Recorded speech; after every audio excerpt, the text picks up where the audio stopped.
आज हमारा चर्चा का विषय है कि जादौन वंश ही असली कृष्णवंशी।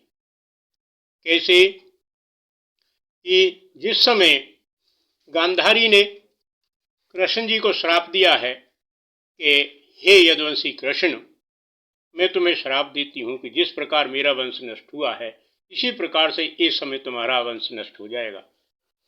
तो वो श्राप काम कर रहा है किस समय कि जिस समय कृष्ण और बलराम द्वारका से निकल जाते हैं तो इन यदुवंशियों में, यादवों में, कृष्णवंशियों में श्राप लागू हो जाता है और जो कृतवर्मा और सात्यकी दोनों अलग अलग पक्षों से लड़े थे उनमें वाक युद्ध चालू हो जाता है, क्योंकि कृष्ण जी के साथ सात्यकी गए थे जो पांडव पक्ष से लड़े थे और कृतवर्मा श्री कृष्ण जी की सेना के सेनापति बनकर के गए थे जो दुर्योधन की तरफ से लड़े थे। तो उनमें एक पॉइंट पर विवाद हो जाता है कि जो सात्यकी कहते थे कि हे कृतवर्मा, कौरव पक्ष ने अभिमन्यु को अकेला मार करके बड़ा पाप किया था।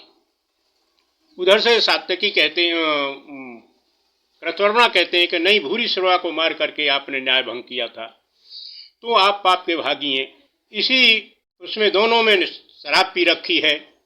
ये समुद्र का किनारा है, वहाँ पटेरा उपजा हुआ है जो कि मूसल रगड़ने से पैदा हुई थी। वो सारी कथा आप सब जानते हैं। तो दोनों तरफ से दो खेमे बन जाते हैं उन यादव वंश में, कृष्ण वंशियों में, और वो पटेरे ही तलवार का काम कर देते हैं, आपस में एक दूसरे को काटने लगते हैं और सारा वंश समाप्त हो जाता है। सारा वंश जब समाप्त हो जाता है तो कृष्ण जी आदेश करते हैं कि आप वापस मथुरा लौट जाइए। जो कुछ शेष बचे थे वो मथुरा की तरफ को चल देते हैं, कृष्ण जी का आदेश है। और जब आगे चलते हैं तो राजस्थान की करौली जो स्थान है वहाँ पर वो एकत्रित हुए हैं। वहाँ उन्होंने अपनी कुछ मंत्रणा की है कि भाई यहाँ से आगे मथुरा की तरफ को हमको चलना है, तो विभिन्न समुदाय या विभिन्न झुंड बना करके चलिए।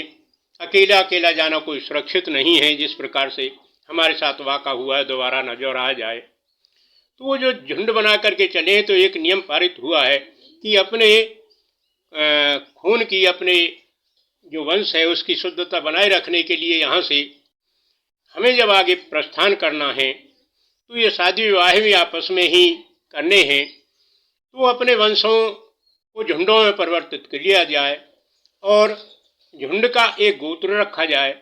तो जिस गांव में पड़ा पहले रात को होगा जिस झुंड का, वो उसी गांव के नाम से अपना गोत्र रखेगा। इसी प्रकार से हमारा वंशावली आगे बढ़ेगी और पहचान बनेगी। अपनी पहचान को हमें बनाए रखना है। तो ये करौली से चल करके जो भी झुंड जिस गांव में पहली बार रुका उसका वही गोत्र बन गया। अब यहाँ चर्चा होने लगी कि जो अहीर हैं वो भी अपने को कृष्णवंशी कहने लगे, जबकि वो तो ग्वाले थे। उन्होंने कृष्ण जी का लालन पालन किया है, लेकिन उन्होंने अपने आगे यादव लगाना शुरू कर दिया, कृष्णवंशी कहलाना शुरू कर दिया। तो इन्होंने जाकर के वहाँ देखा कि ये अहीर लोग अपना नाम यादव के नाम से पुकार रहे हैं, तो इन्होंने अपना नाम यदुवंशी रखना शुरू कर दिया। अहीरों ने फिर यादव लगाना शुरू कर दिया। जब अहीर यदुवंशी लगाने लगे तो इन्होंने अपना जादौन वंश घोषित कर दिया। तो आज जो जादौन वंश है यही असली कृष्णवंशी है।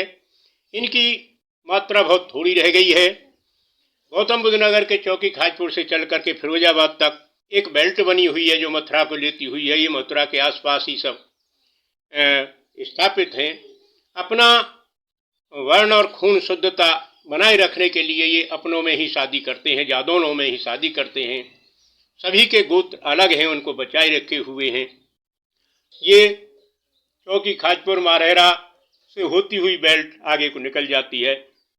जादौन वंश की शुद्धता इसी से जानी जा सकती है कि राजपूत और क्षत्रिय वंश के उच्च कुल में यानी चंद्रवंश में जन्म लेकर भी इन्होंने कभी आरक्षण की मांग नहीं की है।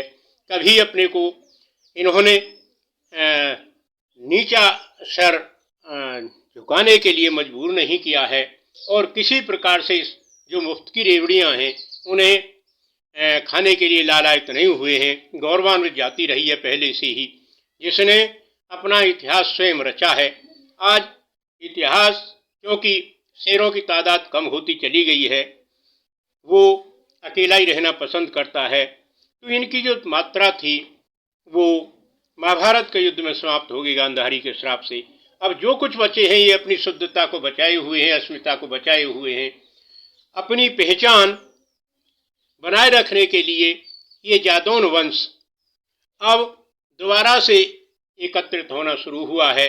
जगह जगह इस पर चर्चाएं होनी शुरू हुई हैं कि हमको भी अपना इतिहास बनाए रखना है।